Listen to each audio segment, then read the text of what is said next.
Alors ici, je vous réexplique ce qu'est une fonction. Une fonction, c'est une petite machine, une petite boîte dans laquelle on prend un nombre qu'on appellera l'antécédent, on le passe dans la fonction et la fonction fait un calcul et nous renvoie le résultat, donc un autre nombre qu'on appellera l'image.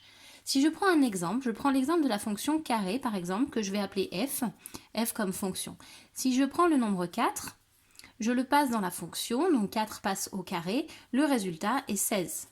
Donc 4, c'est l'antécédent de 16 par la fonction f. 16, c'est l'image de 4 par notre fonction f. Donc, on pourrait dire que 4 est un antécédent de 16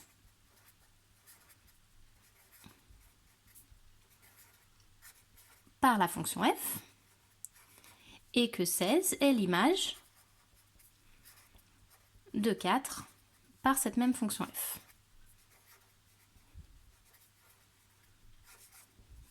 Voilà.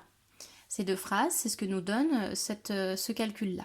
Si à la place de mettre un nombre ici, on met x, quand il passe au carré, le résultat va être x au carré.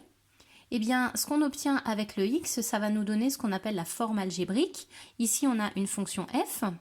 Si on lui donne x, elle nous renvoie x au carré. Donc, on a la fonction f qui a x associe x au carré. On peut aussi écrire ça, f de x est égal à x au carré. Les deux écritures ont exactement la même signification. C'est ce qu'on appelle la forme algébrique de la fonction. C'est sa formule. Donc, voilà. Une fonction, c'est une petite machine qui fait des opérations. Le nombre qu'on passe dans la fonction, c'est celui qu'on appelle l'antécédent. Et le résultat, c'est celui qu'on appelle l'image. Et la formule qui nous donne le calcul qu'on va faire, c'est ce qu'on appelle la forme algébrique.